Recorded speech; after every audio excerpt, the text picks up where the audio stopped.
Dunyoni hoyu havasi bilan yugurding, man Robbuk deb munkir nakir kelib turibdi, ko'rdi ko'zingni ochding, ana ruhiy savol javobga tayyor turibdi. 70-80 ga kirganlar hali ham bor. Subhana rabbiyal a'loni aytolmaydi. Aytolmaganini bo'yniga olib o'rganishi o'rniga namoz o'qidisa jahli chiqib, namoz o'qidida ana deb so'kib yuradi. Ig'vo qiladi, g'iybat qiladi. Ey birodar, qilma g'iybat hamda ig'vo, go'rda tinch yotay desang. G'iybat ig'voga joy jannat bo'lmaydi odammi? G'iybat ig'voga insonni go'rida azob, uqubat ana shundan bo'ladi. O'zingizni o'ylavering. O'zingiz dunyoga kelib nima ish qilyapsiz? Takosur, ha 7 ta o'g'lim bor, ha men buncha uchastkam bor, ha men unaqa pulim bor. Kimni puli bilan ko'myapti? Kimni o'g'illari go'riga birga kiryapti? Kimni uchastkasiga ko'myapti? Adang uchastkasini ja yaxshi ko'radi. O'g'il shu bir chekkasiga ko'mib qo'yaylik adangni, yo mozorga olib boringlar deydi. Jon chiqqan kuni sig'maysiz hech joyga. Tezroq olib borib haloyiqlar mozoriga ko'mish kerak. Lekin odamlar bir so'tuq yerini talashib aka-uka gaplashmay ketyapti. Bitta choponni deb qudalar ajralib ketyapti. Ey odamlar, asal arif shirasiga yopishib chiqolmay qolgandaqa hirs moli dunyoning masligiga berilib ketganlar. Mana shu narsa bir-birimizga adovatni, mana shu narsa bir-birimiz bilan urushi yurishliklarni hammasini negizida takosur turadi. U yeb ketdi, men yeyolmay qoldim deb yozishadi. Endi meni o'zini etmaydi-da. Undan bunga olib berish kerak. Bu yaxshi odam. O'zi undan oshib tushadi. Bir savdogar o'g'li hech oldida o'tirmasmisda o'zidan o'rgangan bozorga chiqib ketaverar ekan. Bolam, oyoq qo'limdan quvvat ketib ketadigan bo'laman. Bir kun o'tir bozorga chiqma bolam. Bu imoratni qara, mana shu otamni yotqizib qo'yib yuguraverardim bozorga. Mana qasr imoratni senga qurib berdim. Topgan mol dunyoyim nevaramgacha yetadi. Endi birpas oldimda o'tir jon bolam. Senga ikkita so'zim bor.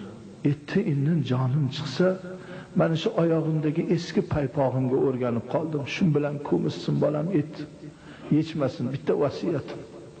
Ikkinchisini men unga yozib qo'yimman, ko'mi bo'lgandan keyin o'qiysan. Ota shunday deb ertasiga dunyodan o'tdi. Otam vasiyat qilganlar payponi yechmaysizlar deb turib oldi. Payponi yechmasa cho'mil yuvish bo'lmaydi, bu shariatda yo'q. Otam aytgan, otang u sakratda aytgan jon talvasasida bo'lmaydi. Yo endi vasiyat bo'lmasam o'zing yuv, o'zing ko'm. Biz ketdik deganda ha bo'pti yechiladi dedi. Oyoqda paypo yechildi, yuvib kapallab go'rga qo'ygandan keyin ikkinchi xatni o'qiysa, ko'rdingmi bolam, rosa mol dunyoni topdim, bitta eski payponi olib ketolmadim. Shunga qarab mehr qo'ygin. Odamiy zotni oqibatini esingdan chiqazma. Men ham otamni mana shunday tashlab pul topaman deb ketaverdim, yuguraverdim. Ming afsuslar chekamanki, birdam oldilarda o'tirmaganimga degan ekan. Muhtaram birodarlar, alhaakumut takasuru hatta zurtumul maqabir. Bizni o'shanday dunyoni ishi qalbimizni chumrab olmasin. Iqtisod kerak, lekin insof bilan hamma narsada insof bilan. Mehr oqibat, barakotni Allohdan so'rang. Ertalabdan kechgacha nafs ketida yugurganing bilan deydi Alloh taologa, men nasib qilganni yeysan. Alloh nasib qilganni yeydi odam. Namozga vaqt ajrating, Savob ishga vaqt ajrating, ilmga vaqt ajrating, odamiylikka vaqt ajrating. Allohim kun saodatlaringizni barakotli qilsin. Bir kuni siz bilan qabrga kiradigan narsa shu. İsa alayhissalom bir sahrodan o'tib ketyapsalar, bir podshoni dini islomga da'vat qilgani oyoqlari bir narsaga qoqildi sahroda. Qo'llariga bunday olib qarasalar, bir insonni yarmi chirib ketgan kalla suyagi. Yig'lab Allohga munojat qildilar: "Ey Rabbim, buni o'zing uchrattirding. Bu kimni aziz boshi, qaysi insonni boshi bu oyoqlarda, sahroda oyoq ostida yotibdi, yarmi chirib qorayib." Alloh aytdi: "O'zidan so'ra, o'ziga berdi." Tilla. Kalla aytdi: "Ey Allohning payg'ambari, men sultonman. Sultoni jangchini kallasiman. Shu sahro bir paytlar poytaxtimidi. Manaqa bandaqa zo'r podsho bo'lmagan edi dunyoda.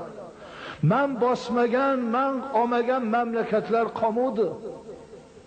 Hamma mamlakatni o'zimga tobe qildirdim. Shu chirib ketayotgan kallada 7 ta gavhar qadalgan oltin toj kiyilib turadi.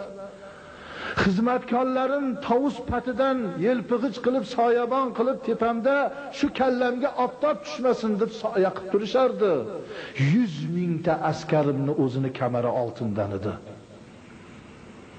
Kimlarga mansab berdim, kimlardan mansab oldim.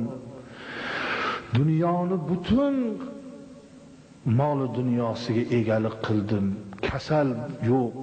Nuqul zo'rman, yengaman, dardim yo'q, g'amim yo'q. O'zim Xudo bo'lsam kerak dedim deydi, kalla aytadi. Mana men jon beryapman-u, mana men saqlab qolyapman-u, mana men kimni baxtli qilsam baxtli qilyapman-u, menga sig'ininglar dedim deydi. Bir kun kechasi deydi, vujudim qaqshab og'riqdan uyg'ondim, tepamda bir xunuk zotni ko'rdim deydi. Azroil alayhissalom yaxshi odamga eng yaqin do'sti bo'lib ko'rinadi. Iymonsiz, takabbur, manmansiragan zolimga nihoyatda xunuk suratda ko'rinadilar. Ko'rdim-u titrab qaqshab, kimsan deb askarlarimni, soqchilarni chaqiray desam tilim aylanmay qoldi. Joningni oladigan Azroilman, kuning tugadi. Xazinamdagi bor oltinu, gavharu, marvaru, tillolarni ol. Jonimni olma. Ey lodon bandalar, sallaru toshlariga, temirlariga sig'inib bir-birini abgor qilib yuradigan nima u narsa bizga? Sen men vazifaga keldim, Xudo buyurdi. Bugun sen tong otishini ko'rmaysan endi. Sen uchun tong otish yo'q. Qultum suv ham yo'q. Hozir nafasingdan turibdi rizqing. Bu ham hozir tugaydi, omonatni olgani keldim. Jon berish shunday qiyin bo'ldiki deydi kalla. 50 yil podshohlik qilganlarimga pushaymonlar edim. Koshki dunyoga kelmasdim-u, bunaqa jon berish boshimdan o'tmasdi dedim. Dunyoga kelib yashaganlarimga pushaymon yo'rdim deydi. Askarlarim saf-saf tortib 3 kun qasrida saqlab go'rga qo'yishdi. Qorong'u go'rda ovoz keldi: "Ey bandam, chirog'ing qani? Hamrohing qani? Qani askarlaring, qani laganbardorlaring, qani soyangga salom beradiganlaring qani endi?"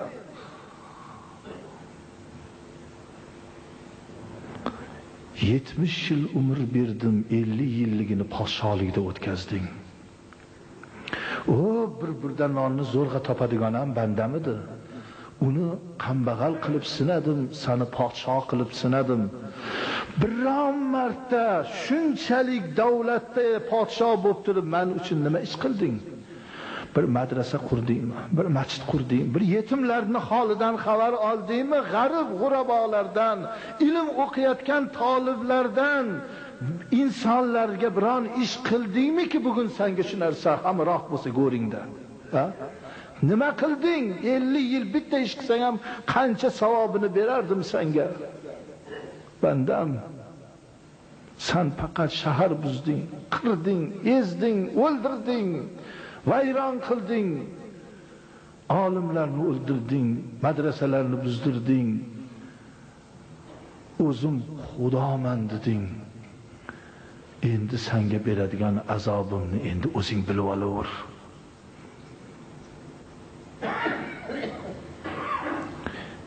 İki ming yildan beri azobdaman, duo qiling payg'ambar dedi. Kalla, Alloh azob qilsin. İsa alayhisalom ya Rabbim deb duo qilayotganda, ey İsa, har kim qilsin, tiriklik qilsin. Buni hanu tirik podshoga yetkazib seni yo'lingga uchrattirdim. Buni vaqti o'tdi endi. Bu kufrda ketgan. Hozirgi tirigiga borib yetkazdigan ekanlar. Birodarlar, podsho bo'lsaydi ham oddiygina insonlarni dunyo ketidan quvganini ko'rib, 80-90 yoshdagi odam 10 so'm, 15 so'm talashib, mana bu Zangotadan o'tib ketayotganingizda oy sallalarni o'rab tilamchilik qilib o'tirgan nimaga kerak senga ota? Shuni o'rniga tasbih o'girib qiblaga qarab masjidda o'tirmaysanmi? Qo'lingni cho'zib o'tirgandan ko'ra nimaga kerak?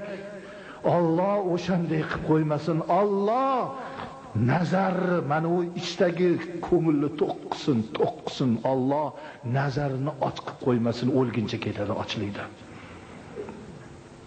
Boy kim? Mol dunyosi bo'lib yana anonikini olib deb turgan boy emas. Bo'lmasa ham bordek shukr qilib yurgan nazari to'q odamni boy deydi. Alhaakumut takasuru hatta zurtumul maqabir. Kalla sawfa ta'lamuna summa kalla sawfa ta'lamun. Unday emas ey bandalarim, sizni mana shu narsa deydi Alloh mashg'ul qilib qo'ydi, bundan o'zingiz ushang. Buni foydasi yo'q, bunga aldanmang. Bu jahon hiyla-nayraniga aylanib ketib o'limni esdan chiqazmang.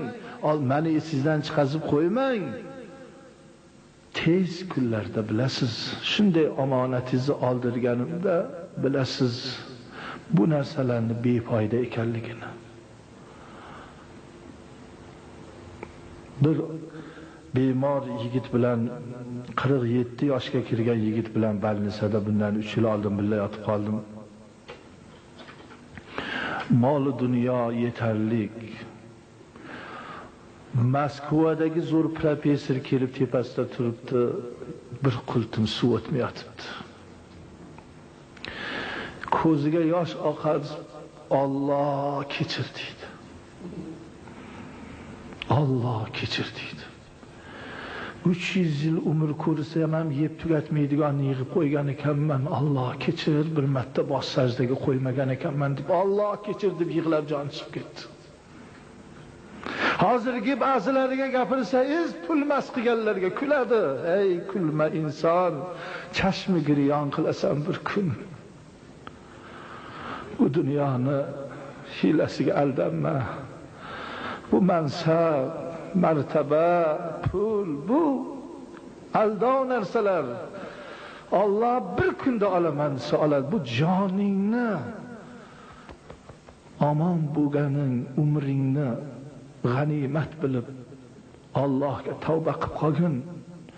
Bu baxt, namoz o'qib qol. Bilib bilmay gunohlaringga mag'firat so'ra. Duo qil. Alloh g'afurur rahimdir. Alloh kechirguvchi zotdir. Ta o'sha joyga borguncha, qabrga kirguncha aldanib yurma. Hozirroq bordi, sal bor, boshlang. Hozirroq nimaga hozirroq bor? 3 yashar ham ketyapti, 10 yashar ham ketyapti, 20 ham, 30 ham, 40. Hech bittani qo'lida vasiqa yo'q-ku, mana bunchaga kirasan degan. Nimasiga ozroq? Lekin namoz o'qidingizmi, shunga yarasha qalb bo'lsin. Namozni ham o'qib, dunyoni ham ketidan hayyohu deb quvursangiz ham bo'lmaydi. Ayo do'stlar, dunyo harom, sen tashlavar, men topib olay demangda. Ibodat qildingizmi, qalbingizdan rohat toping ibodatdan.